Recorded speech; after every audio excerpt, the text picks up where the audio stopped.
Une stratégie pour la reprise des activités touristiques est en préparation au sein de la communauté de l'Afrique de l'Est. Réunis le 23 juin, les ministres du tourisme des différents pays de cette communauté ont décidé d'une approche conjointe pour la relance du tourisme après la crise sanitaire du coronavirus. Les prévisions font craindre une baisse de 60% des arrivées de touristes d'ici juillet avec l'augmentation des cas de Covid-19 qui entrave l'assouplissement des mesures de confinement telles que la fermeture des frontières.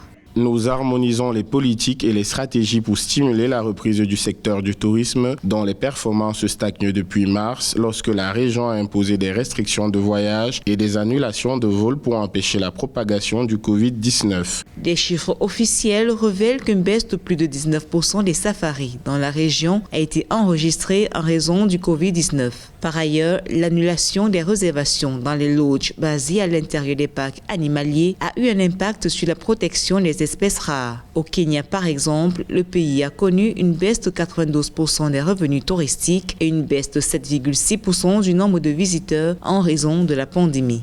L'Afrique de l'Est a une valeur ajoutée, a une originalité en matière touristique qui ont fait sa réputation depuis des années. Mais à cela, il faut absolument greffer le plan régional de lutte contre la pandémie. Et c'est la conjonction entre les deux plans qui va certainement aboutir à un plan qui sécurise les touristes, qui sécurise le secteur et bien sûr qui optimise les recettes touristiques. La stratégie en élaboration prévoit de se concentrer sur l'amélioration des partenariats publics-privés, l'intégration des technologies de l'information et de la communication et les exonérations fiscales pour stimuler la croissance du marché intérieur. L'enjeu étant de vendre l'Afrique de l'Est comme une destination commune.